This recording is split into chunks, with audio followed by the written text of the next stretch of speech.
অন্যের দোষ খোঁজা ও প্রচার করা মুমিনের জন্য শোভনীয় নয়। আল্লাহ তাআলাও চান বান্দা দোষ গোপন রাখার গুণে গুণান্বিত হোক।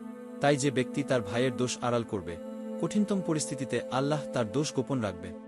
আবু হুরায়রা থেকে বর্ণিত, নবী বলেন, যে ব্যক্তি দুনিয়াতে কোনো বান্দার দোষ গোপন রাখে, আল্লাহ তাআলা কিয়ামতের দিন তার দোষ গোপন রাখবেন।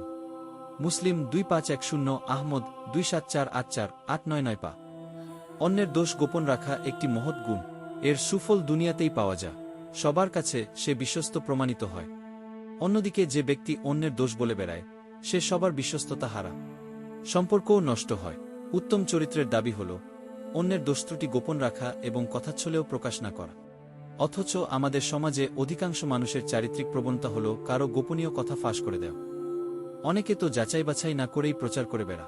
এ বিষয়ে রাসূলুল্লাহ বলেছেন, তোমরা মুসলমানদের দোষত্রুটি ভুলভ্রান্তি খুঁজে বের করো না। যে ব্যক্তি অন্যের দোষ খুঁজে বেড়ায় ও প্রকাশ করে দেয়, স্বয়ং আল্লাহ তার দোষ প্রকাশ করে দেন।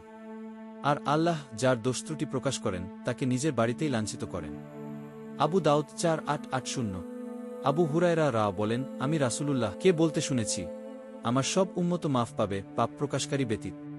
আর এক প্রকার প্রকাশ এই যে, কোনো ব্যক্তি রাতে কোনো পাপ কাজ করে যা আল্লাহ গোপন রাখেন, কিন্তু সকাল হলে সে বলে বেড়ায়, হে অমুক, আমি আজ রাতে এই কাজ করেছি, অথচ সে এমন অবস্থায় রাত্রি অতিবাহিত করেছিল যে আল্লাহ তার পাপ গোপন রেখেছিলেন। কিন্তু সে সকালে উঠে তার ওপর আল্লাহর আবিত পর্দা খুলে ফেলে। বুখারী 6069, মুসলিম 2990 সুতরাং শুধু অন্যের নয়, নিজের গোপনীয় বিষয়ও ফাঁস করা যাবে না। কারণ আল্লাহর কাছে তাওবা করে ক্ষমা চাইলে তিনি তা ক্ষমা করবেন, কিন্তু প্রকাশ করে দিলে আল্লাহর আবিত পর্দা খুলে ফেলা হয়, ফলে গোপন রাখার সুযোগ তার থাকে না। তাই নিজের হোক বা অন্যের কারো ব্যক্তিগত ত্রুটি প্রকাশ করা মুমিনের বৈশিষ্ট্য নয়। কোরআনুল কারিমে অন্যের গোপন বিষয় অনুসন্ধান করতে নিষেধ করে আল্লাহ তাআলা ইরশাদ করেন, হে মুমিনগণ, তোমরা অনেক ধারণা থেকে বেঁচে থাক, নিশ্চয়ই কিছু ধারণা গুনাহ, আর গোপনীয় বিষয় সন্ধান করো না। তোমাদের কেউ যেন কারো পশ্চাতে নিন্দা না করে। তোমাদের কেউ কি তারা মৃত ভাইয়ের মাংস খাওয়া পছন্দ করবে? বস্তুত তোমরা তো একে ঘৃণাই কর।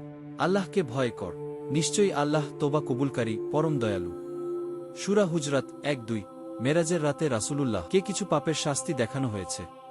তিনি জাহান্নামে একদল লোককে দেখলেন, যারা তামার তৈরি নখ দিয়ে অনবরত নিজেদের মুখমণ্ডল ও বুকে আঁচড় মারছে।